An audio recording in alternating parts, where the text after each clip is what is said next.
Hello students. आज इस video में हम लोग बात करेंगे बायोडाइवर्सिटी एंड कंजर्वेशन के बारे में, जो कि लास्ट इकोलॉजी का बहुत ही छोटा चैप्टर है। और ये चैप्टर आपको कंप्लीट करने में बहुत ज़्यादा टाइम नहीं लगेगा, क्योंकि इस चैप्टर में आपको ऐसा कुछ समझने के लिए है ही नहीं। इसमें सिर्फ जितने भी डाटा आप याद कर सकते हो, जितने भी नंबरिंग और जितने भी नंबर्स आप याद कर सकते हो, जितने भी डाटा आप और याद कर सकते हो, उतने ही आपके लिए ज़्यादा हेल्पफुल रहेगा, आपके कॉम्पिटिटिव एग्जाम के लिए भी और आपके क्लास 12 बोर्ड एग्जाम के लिए भी। ठीक है, तो इसमें हम बायोडाइवर्सिटी एंड कंजर्वेशन, देखिए अगर आप यहाँ के सब टॉपिक्स के बारे में बात कर रहे हैं तो यहाँ के सब टॉपिक्स में आपका देखिए यहाँ पे दिया हुआ है कि बायोडाइवर्सिटी पढ़ना है और बायोडाइवर्सिटी कंजर्वेशन पढ़ना है। सिर्फ यही दो आपको इस पूरे चैप्टर में पढ़ने हैं। ठीक है, तो सबसे पहले आइए डिस्कस करते हैं बायोडाइवर्सिटी के बारे में कि बायोडाइवर्सिटी क्या है। जैसे कि अगर ये बायोडाइवर्सिटी टर्म को अगर हम स्प्लिट करें, अगर हम ब्रेक करें, तो ये बायोडाइवर्सिटी जो है वो दो टर्म से मिलके बना हुआ है। ठीक है, एक बायो हो गया और एक क्या हो गया, डाइवर्सिटी हो गया। तो आप सभी जानते हो कि जो बायो है, बायो का टर्म क्या है, दैट वो चीजें जिनमें लाइफ है। ठीक है, तो ऑल लिविंग ऑर्गेनिजम्स इंक्लूड्स, वो बायो हो जाएगा। तो लिविंग ऑर्गेनिज्म क्या है हमारे अर्थ पे, हमारे प्लैनेट पे, वो प्लांट्स है, एनिमल्स हैं, माइक्रो ऑर्गेनिजम्स हैं। ठीक है, वो सारे लिविंग ऑर्गेनिज्म हैं, तो वो बायो के अंदर वो इंक्लूड हो गए। ठीक, अब हम डाइवर्सिटी के बारे में अगर डिस्कस करें कि डाइवर्सिटी क्या है, तो डाइवर्सिटी मीन्स एक बहुत बड़ा, बहुत वास्ट डिफरेंस आप कह लो। डाइवर्स मीन्स बहुत ज़्यादा, मीन्स बहुत रेंज में फैला हुआ, बहुत ज़्यादा डिफरेंट स्पीसीज जिनकी। ठीक है, तो डाइवर्सिटी मतलब बहुत वाइड रेंज में एक ही जीनस के बहुत सारे स्पीसीज को स्प्रेड हो जाना। और डाइवर्सिटी मतलब डिफरेंट फॉर्म्स आप कह सकते हो। मतलब डाइवर्सिटी अगर आप डिस्कस करो तो डिफरेंट फॉर्म्स, तो एक उसी ऑर्गेनिज्म के अलग अलग फॉर्म्स को देखना। ठीक, तो वो आपका बायोडाइवर्सिटी कहलाएगा। ठीक, अलग अलग फॉर्म्स को देखेंगे तो वो बायोडाइवर्सिटी।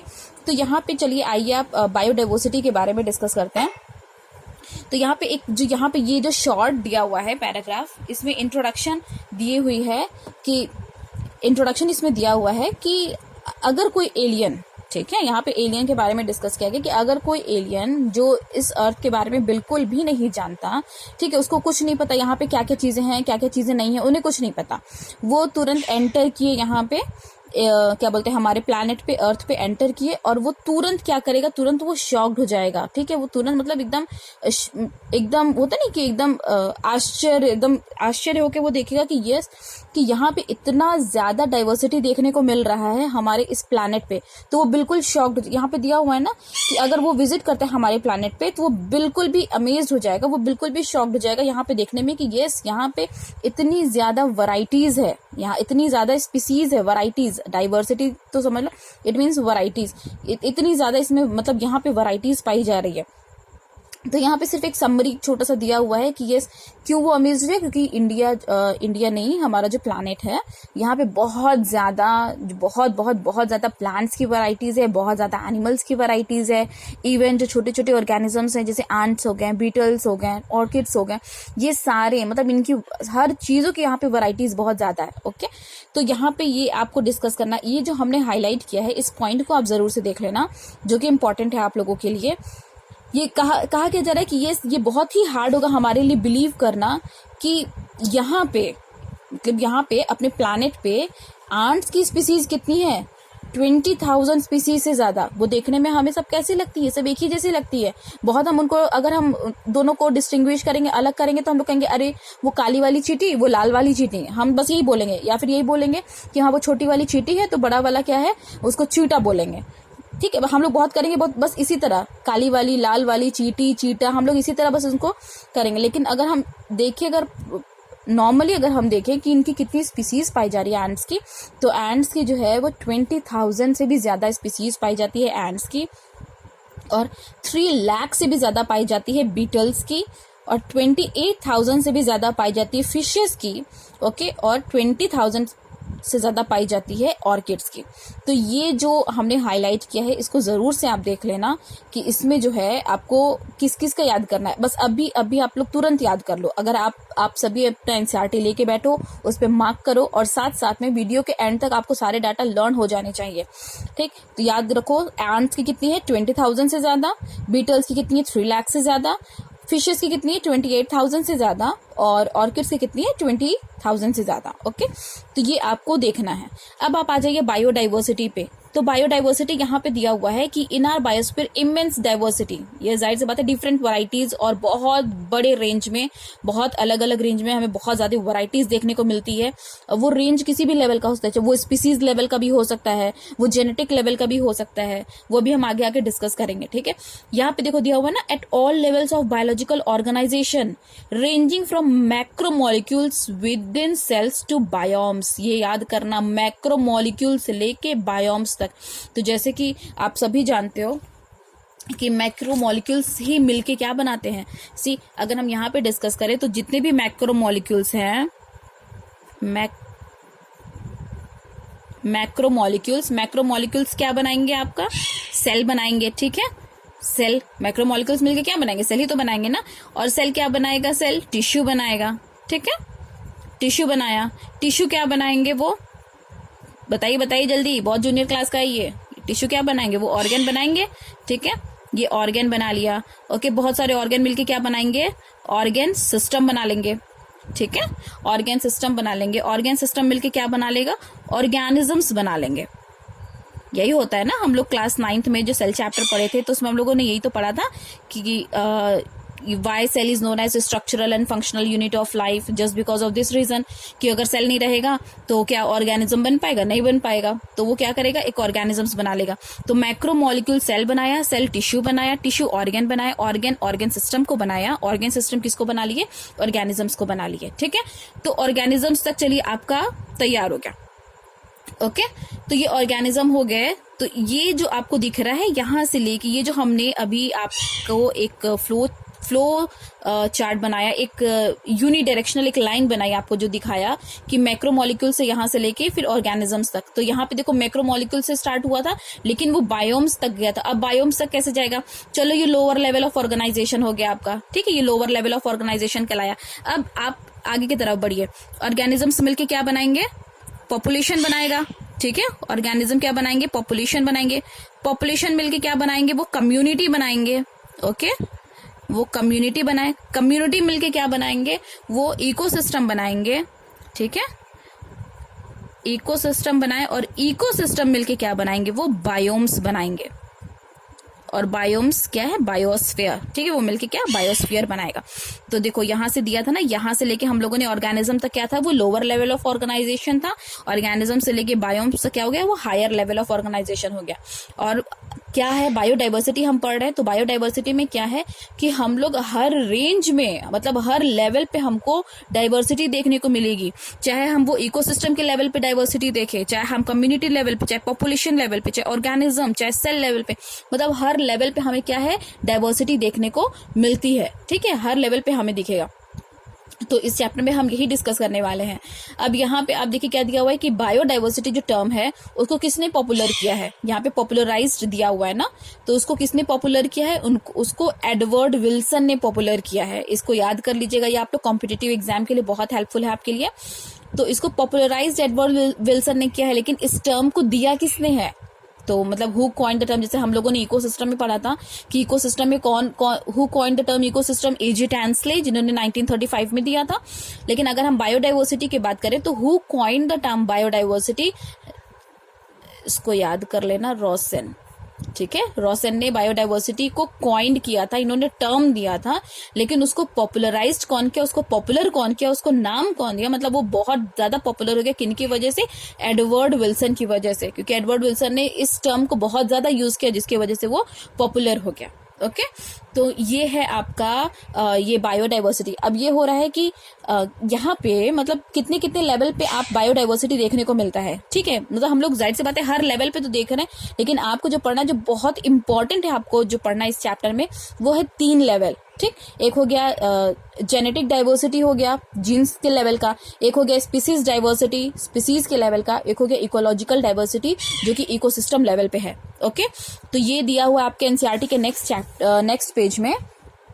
अगर आप एनसीईआरटी का नेक्स्ट पेज देखो तो देखो यहाँ पे एकदम बिल्कुल क्लियर है, ये दिख रहा है आपको, ये जेनेटिक डाइवर्सिटी दिख रही है, ये स्पीसीज डाइवर्सिटी दिख रहा है, ये इकोलॉजिकल डाइवर्सिटी दिख रहा है। यहाँ पे बिल्कुल एकदम साफ साफ लिखा है कि ये बहुत, देखो जीन्स वाला, आप एग्जाम्पल लो बेटा, अगर आप क्या बोलते हैं, एक ह्यूमन बीइंग हो गया, ठीक है, एक ह्यूमन बीइंग हो गया, ओके, और यहाँ पे बहुत सारे ह्यूमन बीइंग्स हो गए और वो सारे क्या है, सेम स्पीसीज के हैं, ठीक है। तो वो सेम स्पीसीज पे बहुत ज्यादा उनका डाइवर्सिटी देखने को नहीं मिलेगा, लेकिन अगर हम उनकी जीन्स पे देखें, उनके जेनेटिक लेवल पे देखें, तो जेनेटिक लेवल पे सबसे ज्यादा डाइवर्सिटी देखने को मिलता है, क्योंकि यहाँ पे बात हो जाती है जीन्स की, और जीन्स जरूरी नहीं है कि वो जीन्स सारे ऑर्गेनिजम्स के जो है वो बिल्कुल एग्जैक्ट ही सेम हो।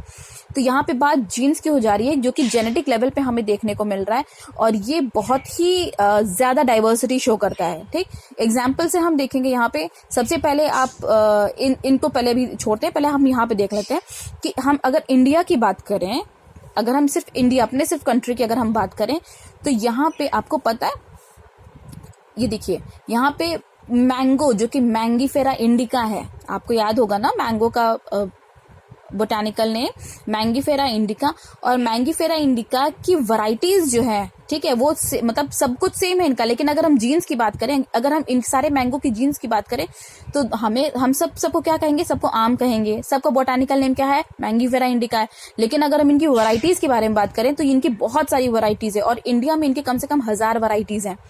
तो ये देखिए, ये दिख रहा है कि मतलब ये जीन्स के लेवल पे कितना ज्यादा वेरिएशंस शो कर रहे हैं, ठीक है, कितनी ज्यादा वैरायटीज हमको इनकी दिख रही है। और उसी तरह अगर हम राइस की बात करें, राइस जिनका बोटानिकल नेम एक आपको पता है, अगर हम जनरली हम क्या बोलेंगे, ये भाई ये चावल है, ठीक है, इनका बोटानिकल नेम क्या है, चलो इनको इंग्लिश में हम क्या कहेंगे, राइस कहेंगे, इनका बोटानिकल नेम क्या है, ओराइजा सटाइवा, यही है ना। और उसके बाद अगर हम पूछते हैं कि मतलब इंडिया में इनकी कितनी ज्यादा वैरायटीज, कितनी अलग अलग इनकी स्ट्रेन्स, कितनी ज्यादा इनकी वैरायटीज देखने को मिल रही है, तो वो 50,000 से भी ज्यादा है। तो सोचो, मतलब जीन्स के लेवल पे आके कितनी ज्यादा डाइवर्सिटी जो है वो बढ़ जाती है। तो जीन्स के लेवल पे हमें बहुत ज्यादा डाइवर्सिटी देखने को मिलती है। अब यहाँ पे देखो, एक मेडिसिनल प्लांट के बारे में डिस्कस किया गया जो कि बहुत इंपॉर्टेंट है आप लोगों के लिए, और इसका नाम तो बिल्कुल भी याद रखना आप लोग, राउवोल्फिया वोमिटोरिया, ठीक है, इसको अंडरलाइन कर लेना आप लोग एनसीईआरटी में। अब ये किस तरह से वेरिएशंस दिखा रहे हैं, ये होते कहाँ हैं, ये हिमालयन रीजन्स पे होते हैं, ठीक है। सपोज मान लो ये हिमालयन रीजन्स है, ये ठीक है, ये हिमालयन रीजन्स है। अब वहां पे क्या हो रहा है, राउवोल्फिया वोमिटोरिया हो रहे हैं। तो ये राउवोल्फिया वोमिटोरिया क्या करेंगे, कुछ यहाँ पे हो रहे हैं, ठीक है, कुछ यहाँ पे हो रहे हैं, कुछ यहाँ पे हो रहे हैं, कुछ यहाँ पे हो रहे हैं, कुछ यहाँ पे, ठीक है, ये इस तरह से हो रहे हैं। लेकिन ये जो एक केमिकल सिक्रेट करते हैं अपने क्या बोलते हैं, रूट से, मतलब इनको जो केमिकल्स निकाला जाता है इनकी रूट से, जिसको हम बोलते हैं रेसरपाइन। और रेसरपाइन जो होता है बहुत ज्यादा ट्रीटमेंट के लिए यूज होता है, ठीक है। जनरली इनको जितने क्या बोलते हैं बीपी के पेशेंट होते हैं वो ज्यादा यूज करते हैं इसको, ठीक है, रेसरपाइन को, ब्लड प्रेशर के पेशेंट जितने भी हैं। तो ये अब ये बताओ, ये किस तरह से वेरिएशन शो कर रहा है, जो कि हो तो रहा है सब एक ही रीजन में, हिमालयन रीजन में। अब ये कहाँ से वेरिएशन शो करने लगा है, सब मतलब पेड़ एक है, सब कुछ एक है, ठीक है। अब किस तरह से वेरिएशन शो कर रहा है, मतलब जैसे जैसे आप ऊपर की तरफ जाओगे, जैसे जो हाई रेंज पे जो मिल रहा है ये प्लांट, ठीक है, राउवोल्फिया जो हाई रेंज पे मिल रहा है, जो ज्यादा हाई पे मिल रहा है, ठीक है, जो ज्यादा ऊंचाई की तरफ मिल रहा है, वो क्या करेगा, उनकी पावर जो है, उनके रेसरपाइन की पावर जो है वो बहुत स्ट्रांग होगी एज कंपेयर टू जो कि लो रेंज पे मिल रहे हैं, ठीक है। तो मतलब ये इनके रेंज जो है वो सेम है, मतलब रेंज जो है वो हो कहाँ है, सब हिमालयन रीजन पे ही हो रहे हैं, ठीक है। और सब सारे के सारे जितने हैं सब केमिकल्स को, सबके पेड़ से जो केमिकल्स निकल रहा है वो क्या है, रेसरपाइन है, जो कि it act as a what, medicine, ये मेडिसिन की तरह काम कर रहा है। और सब में क्या है, रेसरपाइनस, ठीक, सब में इक्वली सब रेसरपाइन कर रहे हैं। लेकिन अब उनकी पावर, जिनकी पोटेंसी, उनकी एबिलिटी, उनकी कैपेसिटी, ठीक है, किसकी कैपेसिटी ज्यादा होगी, जो हाई रेंज पे पाए जा रहे हैं, ठीक है, और किन की कैपेसिटी कम होगी, जो लो रेंज पे पाए जा रहे हैं। तो मतलब सोचो एक ही जगह पे पाए जाने वाले पेड़ भी अलग अलग अपना वेरिएशंस दिखा रहे हैं, ठीक है। इसी को ही हम क्या कहते हैं, डाइवर्सिटी। तो ये जीन्स लेवल पे, जेनेटिक लेवल पे बहुत ज्यादा डाइवर्सिटी देखने को मिल रहा है। अब वहीं हम अगर हम स्पीसीज लेवल की बात करें, तो स्पीसीज लेवल पे तो जाहिर सी बात है, स्पीसीज लेवल पे तो डाइवर्सिटी देखने को मिलता है। अलग अलग स्पीसीज हैं, अलग मतलब ये बहुत सारे डाइवर्सिटी शो करेंगे। तो एग्जाम्पल आपको देखो यहाँ पे दिया हुआ है कि वेस्टर्न घाट्स पे अगर हम ईस्टर्न घाट्स और वेस्टर्न घाट्स को कंपेयर करें, तो यहाँ पे देखिए जो western Ghats have a greater amphibian species. तो वेस्टर्न घाट्स पे इस साइड बहुत ज्यादा स्पीसीज पाई जाएगी एम्फीबियंस की as compare to the Eastern Ghats. तो ये भी देखिए, ये भी मतलब किसी तरह से ये डाइवर्सिटी शो कर रहा है स्पीसीज लेवल पे। ये स्पीसीज लेवल पे शो किया, ठीक है। ये किस पे शो किया, ये जेनेटिक लेवल पे शो किया। अब हम बात करते हैं इकोलॉजिकल डाइवर्सिटी की। इकोलॉजिकल इट मीन्स वो किससे रिलेटेड हो गया, वो इकोसिस्टम से रिलेटेड हो गया, है कि नहीं। तो इकोसिस्टम से रिलेटेड हो गया। तो इसमें जो आपके एनसीईआरटी में जो एग्जांपल दिया हुआ है, आप खुद अगर इकोसिस्टम से अगर आप देखो तो देखो हमारे अर्थ पे बहुत अलग अलग इकोसिस्टम है, ठीक है। टेरेस्ट्रियल है, एक्वेटिक है, ठीक है। और उस एक्वेटिक में भी देखो अलग अलग है, ठीक। वो पॉन्ड्स का हो गया, लेक्स का हो गया, मतलब सबका अलग अलग इकोसिस्टम चलता रहता है। तो अगर हम इकोसिस्टम की बात करें तो बहुत हाई डाइवर्सिटी ये भी शो करते हैं, क्योंकि यहाँ पे रेंज जो होता है, वो एरिया जो है वो क्या हो रहा है, बहुत ज्यादा बढ़ जा रहा है। तो यहाँ पे देखो दो कंट्री की ही बात हो जा रही है, कंपेयर किया जा रहा है नॉर्वे से और इंडिया से, ठीक है। इंडिया की अगर हम बात करें तो इंडिया में क्या है, इंडिया में डेजर्ट्स हैं, रेन फॉरेस्ट है, मैंग्रोव्स है, कोरल रीफ्स है, वेटलैंड्स है, ईस्चुरीज है, अल्पाइन मेडोज है। तो मतलब ये देखो इंडिया में ये सारी चीजें जो कि बहुत ज्यादा इकोसिस्टम डाइवर्सिटी शो कर रही है एज कंपेयर टू नॉर्वे, जहां पे ज्यादा सिर्फ क्या है, ग्रासलैंड है, ठीक है। तो ये कह रहा है इकोसिस्टम के भी लेवल पे भी आके क्या होता है कि डाइवर्सिटी शो होती है। यहाँ पे जीन्स के लेवल पे हुई थी, यहाँ पे स्पीसीज के लेवल पे हुई थी, यहाँ पे क्या है, इकोसिस्टम के लेवल पे हुई थी। तो लेकिन अगर बायोडाइवर्सिटी हम देख रहे हैं तो देखो हर चैप्टर का पढ़ने का अपना अलग अलग ही इंपॉर्टेंस है, ठीक है, हर चैप्टर को पढ़ने का। तो अब ये बात हो रही है कि इस चैप्टर को वो पढ़ने का क्या इंपॉर्टेंस है, इसका क्या मतलब है। चलो भाई ये जहां जहां प्रेजेंट है प्रेजेंट हो, हमसे क्या है, हमसे क्या लेना देना, क्या मतलब है। तो ये लेकिन नहीं, मतलब है हमसे, क्योंकि हम कहाँ रह रहे हैं, हम अपने प्लैनेट पे रह रहे हैं, हम अर्थ पे रह रहे हैं, ठीक है। अर्थ पे हमें पता होना चाहिए कि कितनी ज्यादा जो है स्पीसीज और कितनी ज्यादा वैरायटीज पाई जा रही है प्लांट्स की, एनिमल्स की, इवन माइक्रो ऑर्गेनिजम्स की, ठीक है। तो ये हमें पता होना चाहिए और इनको हमें किस तरह से प्रोटेक्ट करना है, इनको किस तरह से कंजर्व करना है। अगर हम इनको कंजर्व नहीं करते, अगर हम इनको प्रोटेक्ट नहीं करेंगे, तो ये कह रहा है ना कि ये देखो यहाँ पे यहाँ पे लिखा हुआ है कि अगर जिस तरह से ये यहाँ पे इनकी स्ट्रेंथ कम होती जा रही है, जिस तरह से स्पीसीज यहाँ पे घटते जा रहे हैं हमारे कंट्री में, तो ये कह रहा है कि if we could lose all the wealth in less than 2 centuries, अगर हम 2 century में इसी तरह से अगर हम लूज करते रह गए, तो मेक श्योर कि जो हमारा प्रेजेंट रेट है स्पीसीज का, जो मतलब वो डिक्रीज हो रहा है, खत्म हो रहा है, वो अगर हम 2 century भी इसी तरह अगर लूज करते गए, तो पूरी स्पीसीज एक टाइम ऐसा आएगा कि पूरी स्पीसीज जो है वो बिल्कुल भी खत्म हो जाएगी, ठीक है। तो ये एक सिर्फ इंडिया के लिए एक बहुत बड़ा कंसर्न नहीं है, ये पूरे इंटरनेशनल लेवल के लिए बहुत बड़ा कंसर्न, जैसे ग्लोबल वार्मिंग हो गया, ओजोन लेयर डिप्लीशन हो गया, जैसे ये सारी चीजें हैं ना, एक इंटरनेशनल लेवल पे एक बहुत मेजर कंसर्न है। उसी तरह ये बायोडाइवर्सिटी भी जो है एक मेजर कंसर्न है, ठीक है, जिसपे हम सबको, हर एक इंडिविजुअल को, हर एक क्या बोलते हैं पर्सन को इनको सोचना चाहिए कि हमें किस तरह से अपने बायोडाइवर्सिटी को प्रोटेक्ट करना है और किस तरह से हम इनको कंजर्व कर सकते हैं, किस तरह हम इनको बचा सकते हैं। तो इस चैप्टर में हम यही देखेंगे कि इंडिया में, अर्थ पे हमारे, that how many species are there on earth, हमारे अर्थ पे कितनी स्पीसीज हैं, हमारे इंडिया में कितनी स्पीसीज हैं, ओके, और हम क्या क्या कर सकते हैं कि हम इनको प्रोटेक्ट कर सकें। तो नेक्स्ट लेक्चर में हम लोग देखेंगे कि how many species are there on earth and how many in India. तो next lecture will discuss this topic and hope कि आपको ये रेंज समझ में आया हो, ये टाइप्स समझ में आया हो, ये एग्जाम्पल समझ में आया हो, ओके। तो आप अभी मतलब ये लेक्चर एंड होते होते आप अभी बुक क्लोज नहीं करोगे, लेक्चर मतलब अपना मोबाइल ऑफ करो, लेकिन आप स्टार्टिंग से यहाँ से आप फिर से एक बार रीड करिए और सारे टॉपिक्स को, सारे टर्म्स को, सारे डाटा को एक बार अच्छे से लर्न कर लो, ठीक है। और मेक श्योर कि आपको एग्जाम के पहले फिर आपको ये लर्न करने की जरूरत नहीं पड़ेगी, ठीक है। तो आई होप कि ये आपको क्लियर हो और मिलते हैं नेक्स्ट वीडियो में नेक्स्ट टॉपिक के साथ। Thank you.